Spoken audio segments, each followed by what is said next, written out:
The show is here. Yo, our mission is clear. It's time to change healthcare. Have no fear. Today is the day. This is the hour. Together, you know we've got the power. Drop the silos. We're all the same team. Experience, business, tech, and marketing. How can anyone be satisfied with the way things have always been? Yeah, we've tried. So join us now. Join the revolution. Consumer first health is the evolution. Status quo, more like status no. Yeah, this is the healthcare rap. Y'all, come on, let's go! New choices, new platforms, new care models. In the healthcare of tomorrow, consumers win. But who will design it? What will it look like? And how long will it take? We're here to answer those questions with some provocative thinking about how to create the healthcare that people actually want. Ready to roll up your sleeves, look at the world a little differently, and explore the frontiers of consumer health together? Join us. This is the Healthcare Wrap. Hey there, welcome back. I'm Jared Johnson from Shift Forward Health, and here's what's going to go down today. We have the Flava of the week about new senior leaders at One Medical, Walgreens, and Aetna. When leadership changes at some of the biggest names in the game, does that mean that their playbooks were wrong? And what does it mean when retail health's vision doesn't always align with shareholders' expectations? I'll talk about that. Then I'm joined by Streat, CEO and co-founder of DexCare. Derek shares how improving access means balancing the needs of 3 different audiences, and we dig into the importance of understanding the limitations of consumerism and not over-indexing on it at the detriment of others in the ecosystem. It's provocative thinking at its finest, so it's time to dive right in. Are you ready? Let's go.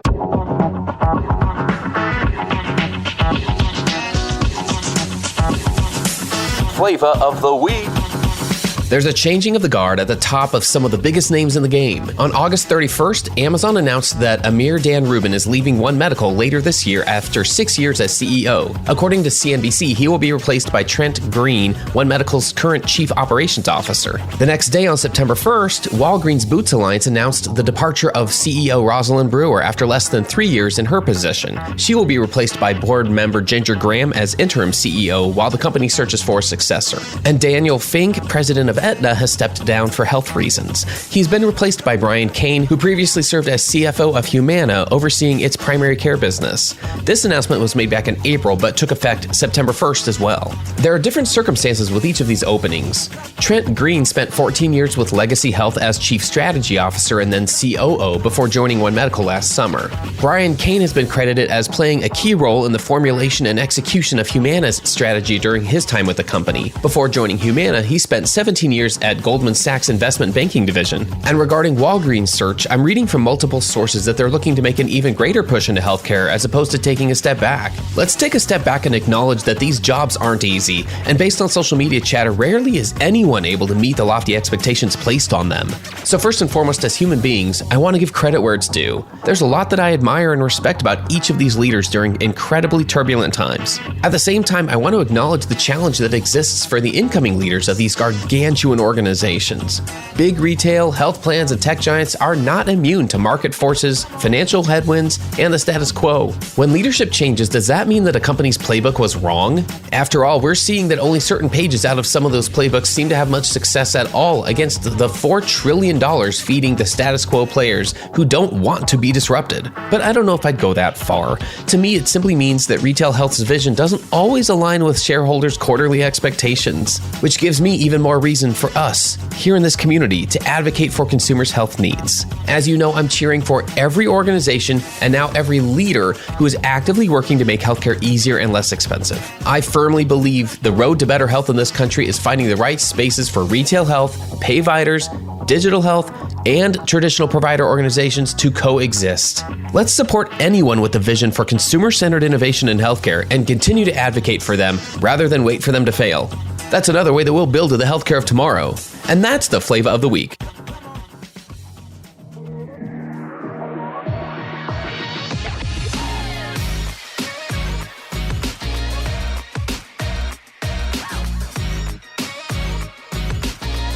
The flow.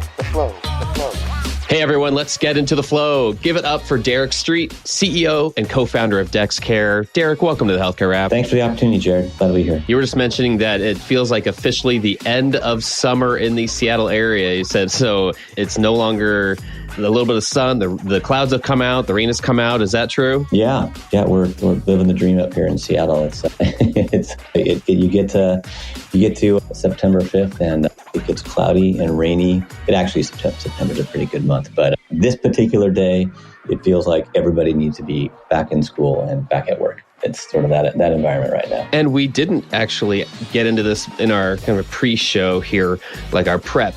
But are you a Seattle native? Are you originally from that area? No, I'm originally from the Midwest. Was born and raised in Iowa, decent-sized town. Well, small for anywhere else, but decent size for Iowa on the Mississippi River in the southeast corner of the state. But I moved out here 25 years ago and haven't gone back. And my kids are all natives now out here and so forth. So I don't know, maybe we're grandfathered in out here at this point. Oh, nice. I would think so. At this point, I think that counts for sure. Well, I know you and I had the pleasure of meeting at DexCare's Consumer Transformation Summit earlier this year.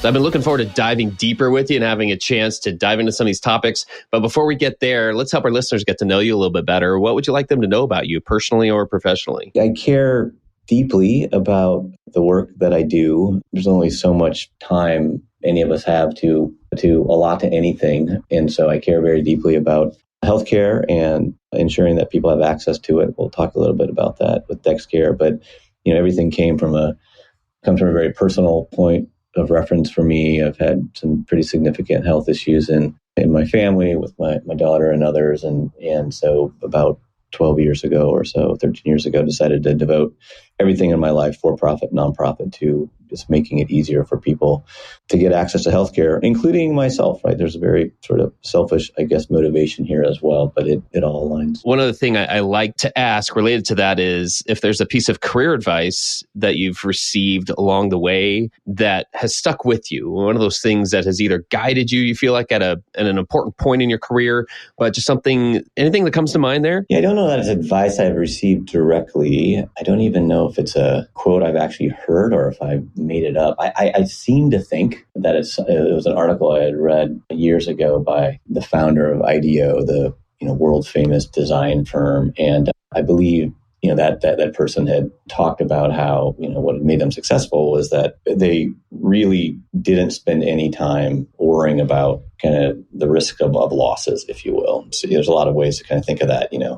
Don't look back, don't look down, things like that. But it stuck with me in that, I truly believe that people that do really, really impactful things, they do it because they've missed 50 or 100 or 150 or 1,500 times before that. And we just happen to hear about the time that actually works when they did something. And it's this constant lack of fear of rejection, if you will, that, I'm going to do this thing.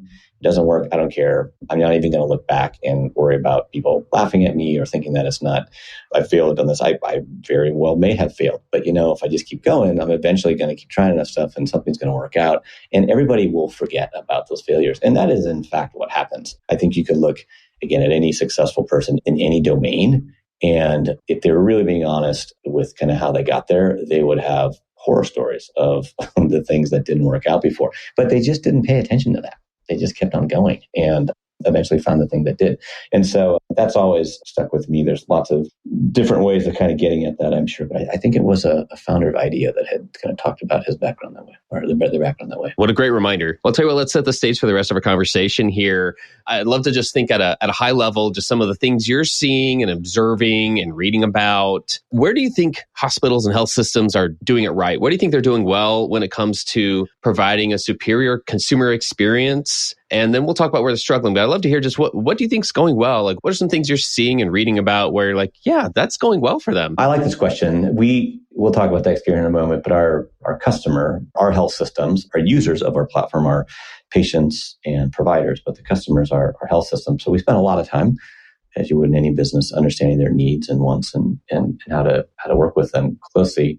And I've been doing it now for a couple of companies working specifically with health systems. And like at the end of the day, as you alluded to, Jared, as I mentioned too, like you don't need to be a CEO of a health tech company to know that like you're going to get connected to healthcare one way or the other. My previous company, I was in the surgery space, and it was a eye-opening to learn that the average person has 7 surgeries in their lifetime. So we're all going to have 7 on average, some more, some less, but that's a lot, and that's about as invasive as it gets.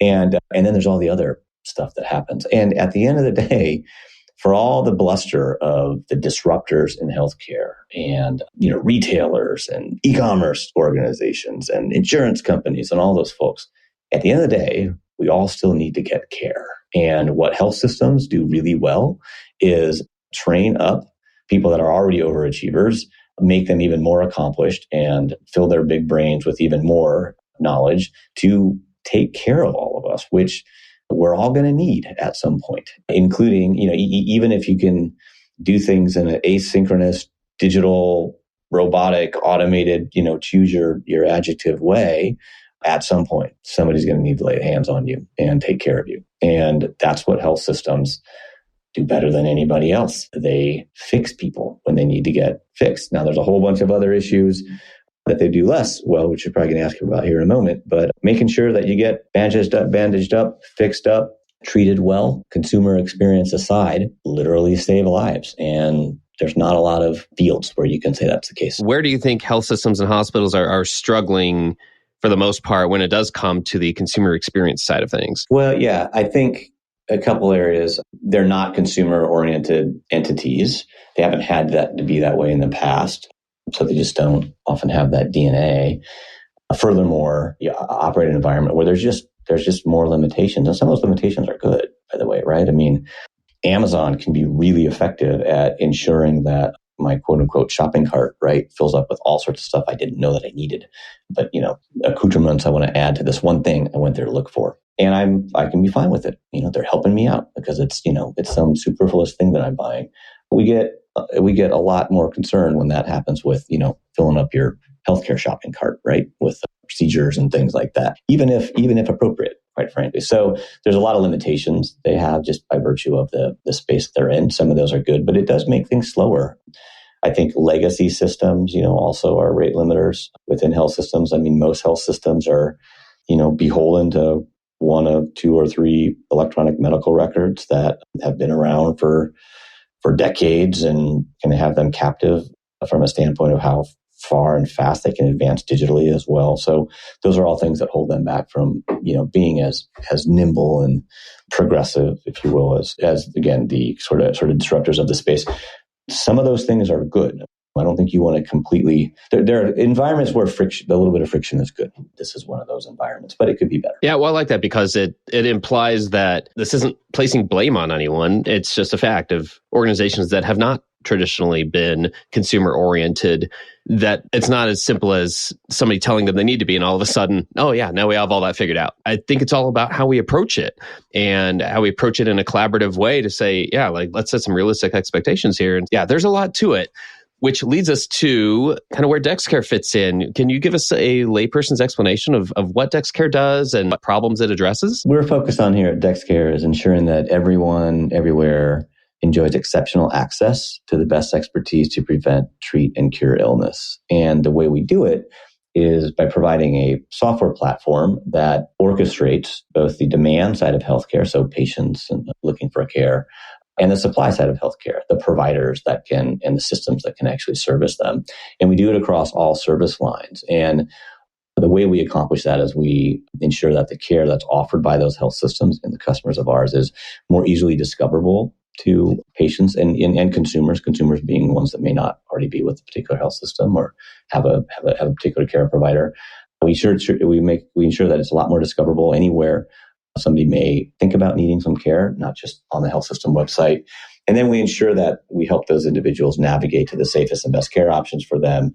And then ultimately that the health system can allocate their resources, so their providers and facilities and things like that, in a way can automatically allocate those resources in the most kind of efficient and productive way possible. And that's important because if you're really trying to solve access, which means you really just make it so that anybody needs care can get to it without having to wait forever, you can't just solve it with brute force. There aren't enough, providers out there and facilities, and there's unlimited internet connections, I suppose. They think of it that way, but not all care can be delivered that way.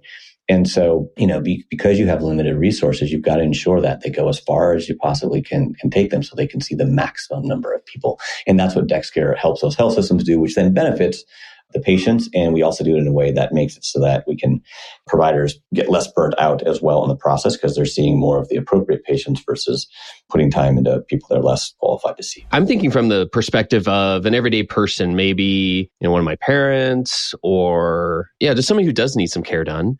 So I'm thinking from an everyday person, they're trying to decide whether even to seek care because it's been cumbersome for them in the past. It's like maybe there is a long wait for the one, for a provider that they want to see. How does it benefit like an everyday person who's just trying to seek care when a provider uses a platform like DexCare? Yeah, a couple of ways. So, and I alluded to them earlier, I'll double click on them. So when you're looking for care as a consumer or a patient, and whether you're looking for care or maybe there's care that you need and you haven't really thought about it in a while, right? All of us as we get older kind of age into procedures we should be getting and screens and things like that for good prevention. There's a lot of places where you live your life online. I'm talking sort of digitally here. Live your life online where you may not be kind of thinking about or have access to care in those environments. So what I mean by that is when you're on Google, right? And if you're searching for care on Google, urgent care near me, right? It's a common thing. Or, if you need to get a screening done or something like that. Those are places where you're looking for care, but often health systems do not connect their what we call care options, so appointment availability, telemedicine services, and things like that. Don't connect it well to those major search engines. It's not really their core competency to do so. It's a lot easier for other companies in other industries to kind of get ranked higher on those search engines and things like that. And so you as a patient may be looking for care near you, but actually see a bunch of noise instead of actually getting to that facility, that doctor, that person that can help you right then and there. So one thing we do is we work with the health systems to ensure that their data that would make it so you would see what they offer front and center when you're searching on Google or when you're on a marketplace online, like a ZocDoc or something like that, or if you're on an app or something like that, making it so that you can actually find and get and see that care very quickly. And then we make it very easy for you to access and book that care as well, all the way to if it's a synchronous, so real-time live virtual visit, we can help you not only find it very prominently on someplace like Google, but actually within 10 minutes have somebody there for you to actually deliver, to actually see you virtually as well. But if you want to come in to a facility, we can enable you to schedule that right there as well. And so, simply making care more discoverable, not requiring you as a patient to navigate to the health system website, look at a bunch of, words that honestly all sound the same, but they're kind of lexicon that healthcare can use to kind of confuse people, kind of fumble your way around the service to try to figure the site to try to figure out what care you think is appropriate for you, even though you don't quite understand all those things. We take care of all that for you. We make it more discoverable. Instead of having you have to navigate through all those things, we'll understand a little bit about your intent and motivation, and then we'll be able to say, this is going to be the best thing for you, available in this short amount of time. We can get you hooked up right now. The doctor will see you in X, minutes or days if you're coming in person or something like that.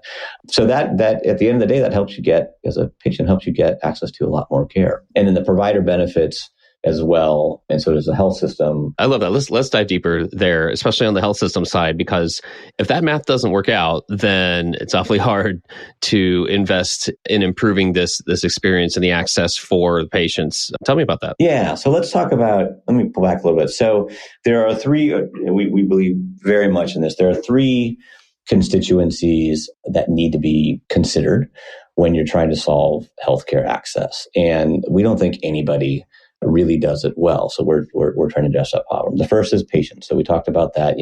We've all been through the scenario where we want to get care, particularly if it's specialty care, and we've got, we got to get in line, right? You got to wait. It's, best case scenario is weeks. It can often be months to get in to see somebody. That's not good it certainly doesn't make any of us feel any good, any better as a result of that. Providers are similarly stretched, right? From the provider perspective, right? We as patients may complain about waiting weeks or months to get in somebody. The provider would say, I'm spending all my time seeing people as fast as I possibly can and documenting on the side, and I don't have enough time to really provide good care. This is not why I got into medicine. So they're not happy as well. And if you got, we said earlier, if these are people that are going to lay hands on you, like, you kind of want them to be in a good frame of mind. You don't want them to be stressed and burned out. And then finally, the health systems, they are challenged because one of the things we didn't mention earlier is it's just being in care delivery, which is what health systems are. It's just not that good of a business, right? I mean, even when things are going well, it's a low margin business. You earn a few points on operating margin. Those are the best ones, by the way. Then something like a pandemic hits and it just, trashes these organizations' financial picture. That's why you're seeing consolidation. There are more doctors now employed by health systems than at any time in the past. And that's because it's really tough financially to be your own care provider. And so they're struggling as well. And as we spun out a Providence health system, DexCare did years ago. And as they say at Providence, there's no mission without margin. It's a one of the largest faith-based healthcare organizations in the country. Does a ton of uncompensated and charity care every year. You can't do that forever if you can't have at least a decent business there that allows you to continue to do that. And so all three of those constituencies have needs and wants and motivations. And what we find is that access works best when you consider the intent and motivation of patients and you understand which providers are best at seeing which patients most effectively, most efficiently. So you don't waste their time or the patient's time. You give them more satisfaction in the work that they're doing. We found that we can help providers. Actually, we can help a health system see more patients by just better matching of patients and providers to the ones that are best equipped to see certain patients. They do it they just do it faster and more effectively. And then if you factor in then the health system and the balancing of their resources so that they can look across their entire network and understand that if they have a clinic over here or a group of providers over here that are underutilized, and then you got another clinic over here, a group of providers that are overutilized, if you just simply share some of the patients for the overutilized one with the one that's underutilized, things balance out and you're able to see more patients. That's better for business. The patients are happier because they can finally, more of them can get seen. And the providers are happier because they're seeing patients that are more appropriate for them as opposed to ones that they can't really help. It's the balancing and the coordination. It's very complicated to do that, by the way. That's sort of the secret sauce of the business. But when you can pull that off, and we have with large health systems, then everybody wins. And you end up with a healthcare access system that sees more patients, burns out less providers, and enables health systems to grow sustainably so that they're here for us when we all need those 7 surgeries in our lifetime. To your point earlier about some of these capabilities not being in the DNA of most healthcare organizations, they weren't designed to be consumer-minded. I mean, many of them have been around for over 100 years. That wasn't the ethos of business, if you will, anyway. So again, we're not placing blame, not saying, hey, how come this isn't a thing? What we like to think about here on the show is, like, how do we help? How do we get to a better place? How do we make more progress at a faster speed? How do we build up those consumer muscles, if you will, in healthcare organizations? How do we get us to a better place? Any thoughts on that? How do we do that? A couple of things. I mean, some of it's already happening, right? So we work with many people in health systems, but one of the groups is typically it goes by different names. It could be the digital or the innovation group. It could be a transformation, groups like folks like that.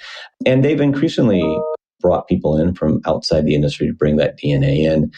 Actually, when DexCare was founded, it was not founded by me. It was actually founded by a person. It was Aaron Martin, who was at Amazon running publishing for Jeff before he decided to move into healthcare. And he built a couple companies over there and a venture fund and so forth. He's now gone back to Amazon, ironically, as kind of second in command in healthcare there. But he was a digital consumer person. And we see that happen all over the place. So that helps. I will say it's in and of itself, it's not enough. And you also don't want to over-index too much because, again, at the end of the day, this is about providing care. And that is the thing, right? That when my daughter needs, her next kind of wave of care, I don't expect to go to an e-commerce company or a retail place to actually get, significant care for her.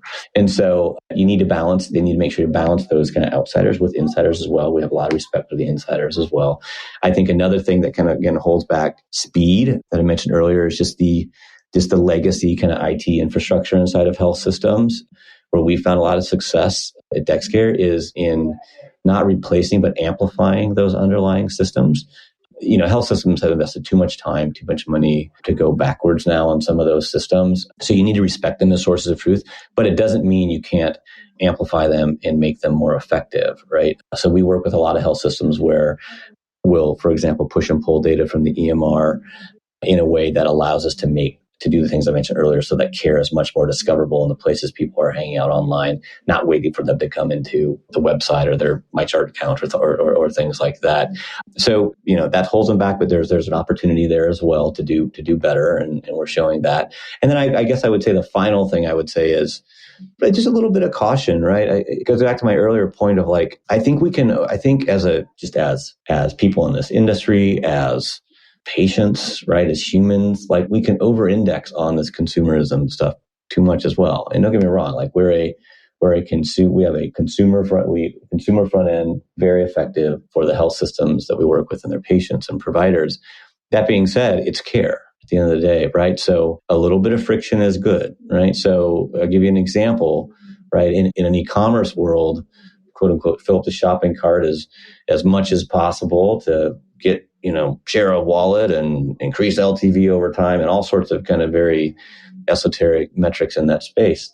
In the world of healthcare, nobody wins if I, as a patient, get to be such a squeaky wheel and use all my connections that others don't have to go and, if I have some back pain, to go force my way in front of an orthopedic surgeon when that orthopedic surgeon can't help me because I probably just need to see a physical therapist anyway.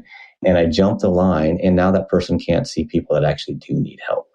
And so it's really important that we leverage the data and understanding we have about patients, providers, and health systems to actually make sure that there's appropriate matches of care in a way that works for everybody. There's this kind of notion that healthcare should be so consumerized that only what the consumer wants is all that matters at the chagrin of everybody else in this space, including other patients, providers, and the health system that needs to exist in order to provide that higher level care.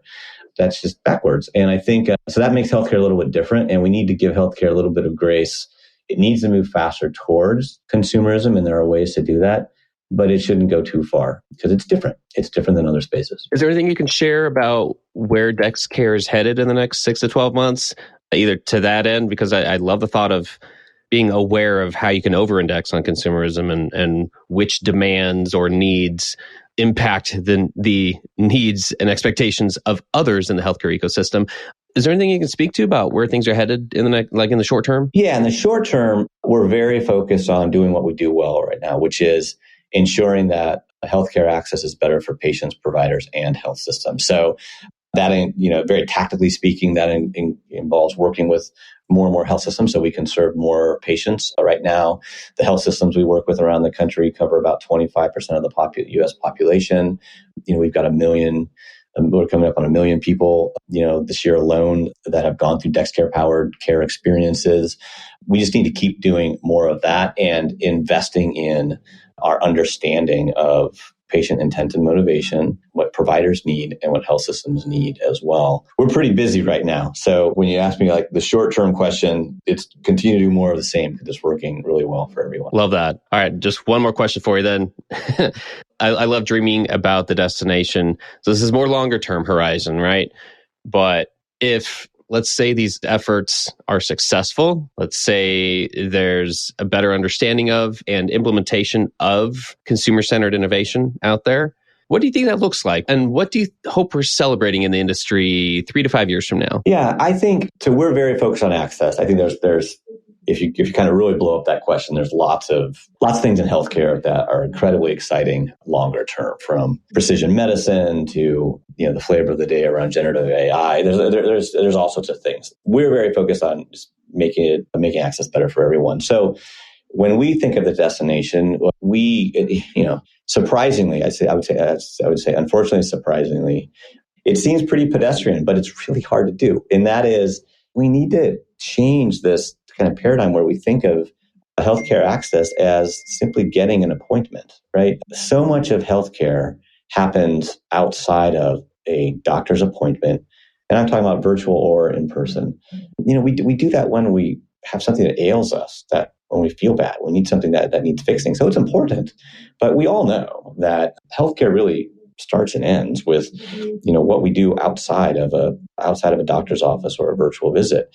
How we live our lives, the environments that we put ourselves in, the social connections we have, how we take care of our bodies. I mean, all of these things ultimately lead to good or bad access when it comes to prevention, treating, and curing illness. And so I look at what we're doing in DexCare. I look at the state of healthcare access, particularly in this country, and I see it as the tippiest top of the iceberg, if you will, what really needs to be done, which is getting holistic views longitudinally, what's going on with, and not just patients, right? Because patients implies that, I'm sick, I'm in an EMR somewhere and I'm getting taken care of, inpatient or outpatient. But I'm talking about just people, humans, and how we can understand, all of those things that are going on in our lives, how we can ensure that the right types of providers and resources are available to people. It's not always a medical doctor, by the way, to take care of people at the right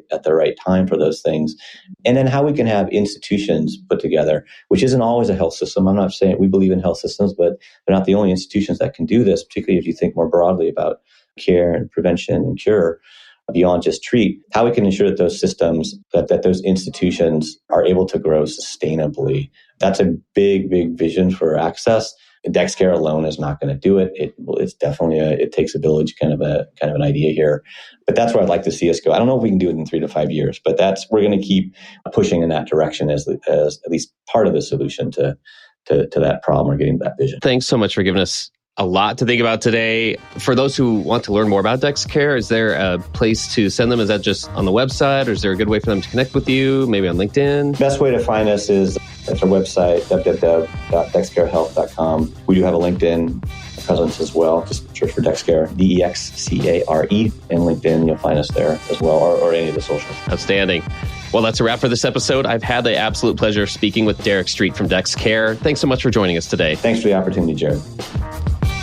Thanks for tuning in. If you like what you heard, please spread the word. Tell your colleagues to tune in for all the awesomeness, then leave a review on Apple, Spotify, or wherever you listen. This show is produced by Shift Forward Health, the channel for changemakers. Subscribe to Shift Forward Health on your favorite podcast app, and you'll be subscribed to our entire library of shows.